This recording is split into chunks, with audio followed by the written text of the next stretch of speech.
बारग' एमपि सानसुमा खुंगुर बैसोमुतियारिया माहारिनि गेजेराव गोजोन गैयै खालामनो सानदों नामा? सानसुमा खुंगुर बैसोमुतियारिया बिसायख'थि आय'गनि सिगाङाव बाथ्रा बुंनानै बर' हारिखौ लाजिनांथाव खालामदों। इमेज जोंनि आफादनि जिखिनि आइडेन्टिटी बर' हारिनि आइडेन्टिटीखौ बिथाङा मैया भारतनि इलेक्शन कमिशन अफ इन्डियानि सिगाङाव जि मोनसे प्लेस खालामबाय बे खोब लाजिनांथाव दुखुनांथाव बर' हारिनि थाखायनो बेयो लाजिथाव। बिथां बैसोमुतियारिनि बाथ्रा बुंनाया बर' हारिनि थाखाय लाजिनांथाव। थांनाय समाव जथुमनाय बर'नि गोबां माहारियारि आफादफोरनि जयै थांखि लानाय बाथ्राखौसो एबसुआ बिसायख'थि आय'गनो फोरमायदों। बरमानि कलेज अडिट'रियामाव जालांनाय मोन 13 आफादनि जेराव बर'नि माहारियारि आफाद आरो मोननै political party regional party UPPL आरो BPF दिनै रुलिं आरो अपोजिशनाव दङ। बर' हारिनि सार्थआव राजनैतिक भबिष्यतनि थामोनथा आरो रैखाथि जोंनि पलिटिकेल राइट्स एन्ड एसपिरेशननि थाखाय बिथांमोना बे मिटिङाव फैदों आरो बिथांमोना गावसोरनि बाथ्राखौ लाखिदों। बयनिफ्रायबो जोङो खोनासंदों आरो बेबायदिनो जोंनि एजेन्डाया तयार जादों जे उदालगुरिखौ लकसभा बिनांगौ, 15टानि गेजेराव 10टाखौ ST रिजार्भ दाबिनांगौ। बे बाथ्राखौ जों बयनिबो सार्कुलेसन खालामदों। बर' हारियानो मिथिदों। बयनिबो जोङो प्रेस मिटआव प्रेस कनफारेन्सआव जों स्पष्टयै बुंदों। 11 तारिख जुलाइआव जों इलेक्शन कमिशन अफ इन्डियानिनो चिफ इलेक्टोरेल अफिसार आसामनि गेजेरजों जों मेम'रेन्डाम हरदों। बेबायदियै जोंनिया 125 पेजनि सिरियाल नाम्बार 7आव लिस्ट जादों आरो मैया जोंनि बाथ्राखौ जों लाखिदों। एबसुआ हारिनि खहा जानाय बाथ्राखौ बुङाखै। बे मेनटेन बेयाव जिखिनि लिरनाय दङ for tribal and non tribal बे बाथ्राखौ आधार खालामनानैसो जों बुंदों। बेयाव खुनु जों गोदान बाथ्रा बुङाखै, खुनु जोङो जातिनि खहा जानाय बाथ्रा बुङाखै, तथ्यनि आधाराव जों बुंदों। नाथाय सानसुमा खुंगुर बैसोमुतियारिया गोरा खोथा बुंब्लानो जाया। बिथाङा BTC गोरोबथानि दफायाव लिरनाय बाथ्राफोरखौ मोजाङै बुजियाखै जानांगौ। बेफोर गोख्रों बाथ्राजों फिनजाथाय होफिनदों मिरु एबसुनि आफादगिरि दिपेन बर'आ। खौरांगिरिनि गेजेरजों बिथां दिपेन बर'आ बुंदों, बारग' एमपि सानसुमा खुंगुर बैसोमुतियारिनि बुंनाय बाथ्राफोरा ओंथि गैया।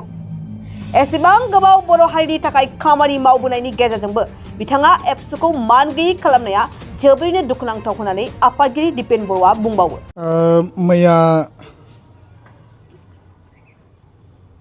भारतनि बिसायख'थि आय'ग बे बिसायख'थि आय'गनि जि गिबि हियारिं बे गिबि हियारिंनि सानखालि दुलाराय बर' फरायसा आफाद आरो बर'नि माहारियारि आफाद दल संगठन जोङो मोन 13 बेयाव ज'है बाहागो लाहैदों।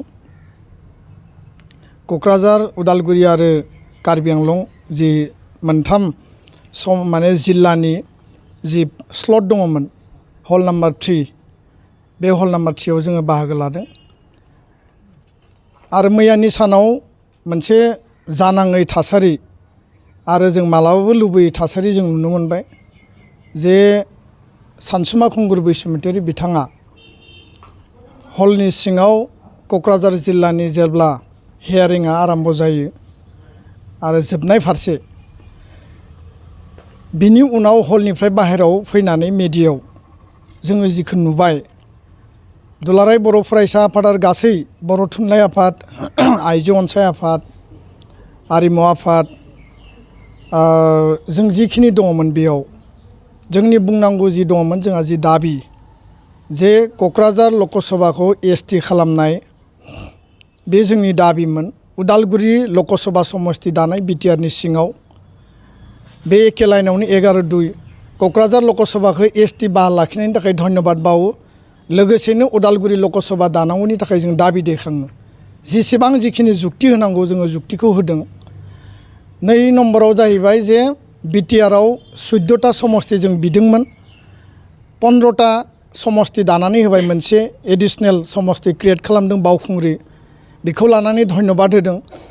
किन्तु 15टा समस्तिनि मोन 10 आथिखालाव मोनद' समस्तिखौ STनि थाखाय रिजार्भ खालामदों। एडिशनेलि 4 भेरगाव, गबर्धना, बावखुंग्रि आरो बिजनि बेखौ रिजार्भ खालामनांगौ होननानै जों दाबि लाखिदों। 10टा आरो सारा आसाम नाङै बर' आरो ट्राइबेल थानाय समस्तिफोरखौ मेजरिटि हिसाबै लाखिनानै पलिटिकेलि जोङो डिसाइडिं फेक्टर हिसाबै पलिटिकेल सेफगार्डखौ होनांगौ होननानै जों दाबि होदों। किन्तु सानसुमा खुंगुर बैसुमुतियारिया जों जेब्ला बाहेरायाव ओंखारबोयो जोबां समाव बे समाव आयगनि सिगाङाव अनुप चन्द्र पान्डेनि सिगाङाव बिथाङा जेला स्टेटमेन्टखौ होयो बे समाव कमप्लेन होदों जाहैबाय जे दुलाराय बर' फरायसा आफादा 10टा सिट रिजार्भेसन बिनायखौ आं अपोज खालामो। बे बाथ्राखौ बुंनायाव लोगो लोगो अनुप चन्द्र पान्डे इलेक्शन कमिशनार बिथाङा थोंजोङै बिथांखौ काउन्टार होनानै रिएक्शन होदों होननानै जोंनो खिन्थाफैदों जे मालायनि प्रप'जेलखौ लानानै नोंथाङा बेयाव उकालति खालामनाङा, नोंथाङा नोंथांनि दाबिखौ बुं, नोंथाङा नोंथांनि जिखिनि प्रप'जेल बा जिखिनि नोंथांमोननि एजेन्डा बा इस्यु दङ बेखौ बुं, ग्रिभेन्सेस दङ बुं। बे बाथ्राखौ बिथांजों काउन्टार होजादों। बायजोआव फैनानै बिथाङा बुंबाय जे एबसुनि आफादगिरि दिपेन बर'आ माने हलनि सिङाव थांनानै मोनजिल' एसटि समस्ति दाबि होदों होननानै बिथाङा ब्लेम खालामदों। आं स्पष्टयै बिथांखौ फोरमायनो नागिरो जे दुलाराय बर' फरायसा आफादा थांनाय 9 जुलाइआव बरमानि कलेज अडिट'रियामाव जालांनाय मोन 13 आफादनि जेराव बर'नि माहारियारि आफाद आरो मोननै political party regional party UPPL आरो BPF दिनै रुलिं आरो अपोजिशनाव दङ। बर' हारिनि सार्थआव राजनैतिक भबिष्यतनि थामोनथा आरो रैखाथि जोंनि पलिटिकेल राइट्स एन्ड एसपिरेशननि थाखाय बिथांमोना बे मिटिङाव फैदों आरो बिथांमोना गावसोरनि बाथ्राखौ लाखिदों। बयनिफ्रायबो जोङो खोनासंदों आरो बेबायदिनो जोंनि एजेन्डाया तयार जादों जे उदालगुरिखौ लकसभा बिनांगौ, 15टानि गेजेराव 10टाखौ एसटि रिजार्भ दाबिनांगौ। बे बाथ्राखौ जों बयनिबो सार्कुलेसन खालामदों, बर' हारियानो मिथिदों। बयनिबो जोङो प्रेस मिटआव प्रेस कनफारेन्सआव जों स्पष्टयै बुंदों। 11 तारिख जुलाइआव जों इलेक्शन कमिशन अफ इन्डियानिनो चिफ इलेक्टरेल अफिसार आसामनि गेजेरजों जों मेमरेन्डाम हरदों। बेबायदियै जोंनिया 125 पेजनि सिरियाल नाम्बार 7आव लिस्ट जादों आरो मैया जोंनि बाथ्राखौ जों लाखिदों। आसरित धरननि माने खोब लाजिथाव आरो दुखुनांथावै बिथाङा दुलाराय बर' फरायसा आफादनि इमेज, जोंनि आफादनि जिखिनि आइडेन्टिटि, बर' हारिनि आइडेन्टिटिखौ बिथाङा मैया भारतनि इलेक्शन कमिशन अफ इन्डियानि सिगाङाव जि मोनसे प्लेस खालामबाय, बे खोब लाजिनांथाव दुखुनांथाव। बर' हारिनि थाखायनो बेयो लाजिथाव। बाथ्राया जाहैबाय जे आर्टिकेल 332(6) क्ल'जआव लिरनाय दङ रिजार्भेसन फर माने सिडुल ट्राइब आरो बे बाथ्राखौ लानानै schedule tribe and schedule caste माने स्पष्टयै लिरनानै होदों। बेयाव बुंदों जे अट'नमास डिस्ट्रिक्ट काउन्सिल 6 सिडुल एरियायाव बाहेरनि माने एसटि नङै मानसिया बिसायख'थि गेलेनो हाया।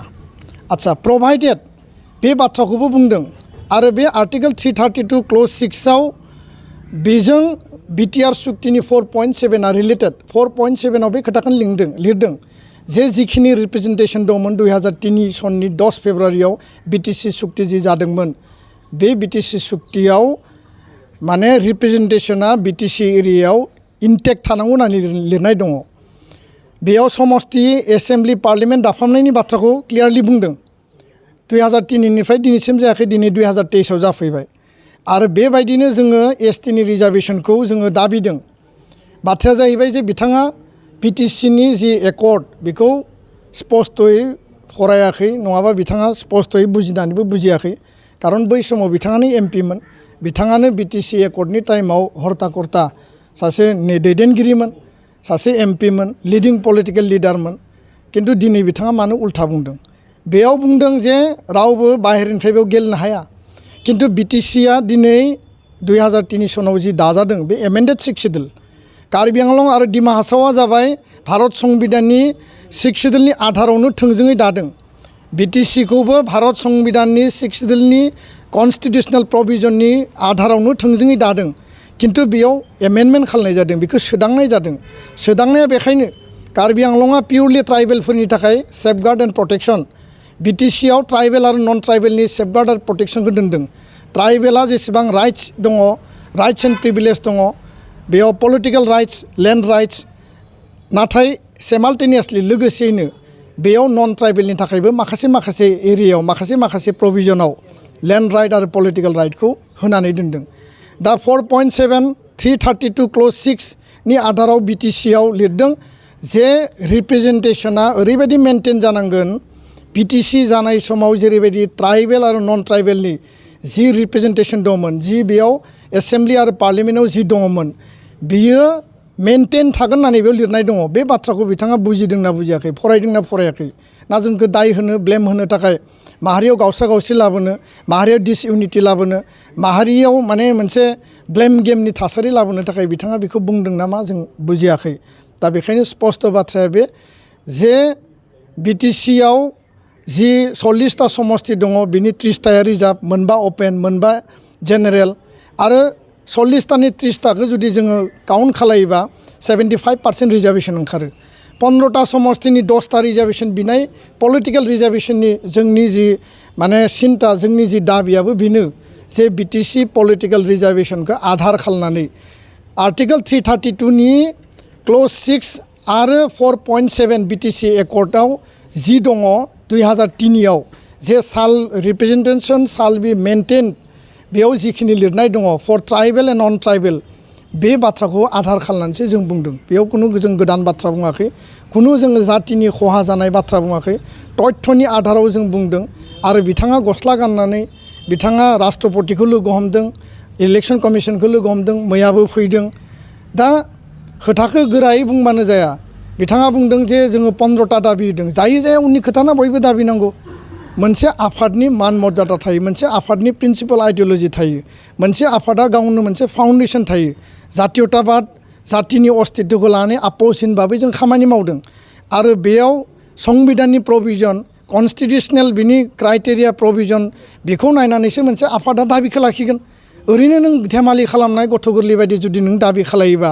बेखौथ' सोर गनायगोन आरो बिनि जास्टिफिकेसननि बाथ्राबो फैगोन दा बेखायनो बिथाङा मैया जिखिनि बाथ्राखौ बुंबाय आं बर' हारिनि साफ्रोमबो दैदेनगिरि जोंनि आफादफोर जोंनि इन्टेलेक्सुवेल माहारिनि साफ्रोमबो साधारन जोंनि सुबुं व्यक्तिफोरनिसिम आङो बेखौनो क्लियारलि फोरमायनो नागिरदों जे बिथांनि जि बुंनाय बे बेसिस गैया आरो बिथांमोना जि मावथों जोंहा बेयाव बुंनो गोनां गैया बिथांमोना 15टा दाबिदों बिथांमोना एसटि जाजोबनांगौ होननानै बुंदों दिनै बे बाथ्राखौबो नायनांगोन कार्बि आंलं डिमा हासावआव 6टा एसटि बिटिआरआव दा 6टा होनानै दोनदों जों 10टा दाबिदों बिटिआर कार्बि आंलं आरो डिमा हासावनि बादैबो आसामाव एसटि पपुलेसन दङ बर'बो दङ कार्बि टिवा राभाबो गोबां दङ बिथांमोननि थाखायबो एसटि रिजार्भेसन नांगोन दा बेखायनो आसामनि टटेल पपुलेसननि बेखौ 6 सिडुल अट'नमास डिस्ट्रिक्टआव पपुलेसनखौ माल्टिप्लाइ खालामनानैसो एसटिखौ होनाय जायो आरो आसामनि टटेल पपुलेसननि आउटसाइड द 6 सिडुलनि टटेल एसटि पपुलेसन आरो टटेल पपुलेसन आसामनि बेखौ काउन्ट खालामनानैसो रिजार्भेसनखौ बानायनाय जायो बेफोर अंकखौ बिथाङा खालामदोंना खालामाखै दा बिथांमोना जिखि बाथ्रा मावा जिखि खामानि मावा बिथांमोना मावथों बिथांमोननि मावनायखौ लानानै जोंहा बुंनो गोनां गैया खिन्थु आंनि प्रश्नआ जाबाय बिथाङा जे एबसुआव हाबा मावलांबाय बड'लेण्ड आन्दलनाव बड'फाजों खामानि मावफाबाय बिनि उनाव नोङो एमपि जाबाय बिएससिनि चिफ बिथाङा गिबि चिफ जाबाय बिनि उनाव हाग्रामा महिलारि बिथांजों खामानि मावबाय प्रमद बर'नि आन्दलनाव एबसुनि माने आलादा रायजोनि आन्दलनाव बाहागो लाफैबाय दिनै इन्डिपेन्डेन्टलि खामानि मावदों इसेबां गोलाव जातियाव खामानि मावनाय पलिटिकेल ससियेल सासे दैदेनगिरिनियाव एसेबो जुदि कान्द गियान गैयाबा एसेबो जुदि खोथा बुंनायनि धं गैयाबा सोरनिबा प्लेटफर्माव थांनानै सोरबा आफादखौ जुदि ब्लेम खालायोबा बे बेसेबां जास्टिफाइड आरो बेखायनो जोङो दुखु मोनो जे एसे जोंनो सनमान बिथांनो होनो थाखाय बिथांनो मान मर्यादा होनो थाखाय एसे स्पेस बिथाङा दोनथों कारन पायनिर एकाडेमि बरमायाव एचएस फार्स्ट इयारनि मुं थिसननाया सोलिगासिनो दं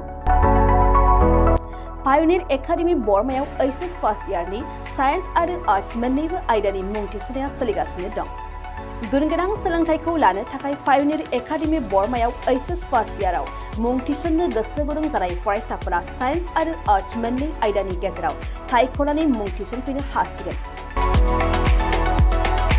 पायनिर एकाडेमि बरमायाव आलादायै नीट आरो जेईईनि कचिंबो होफानाय जायो पायनिर एकाडेमि बरमायाव थानानै फरायनो हानाय राहानि थाखाय हौवासा आरो हिन्जावसानि हस्टेलनि खाबुबो दं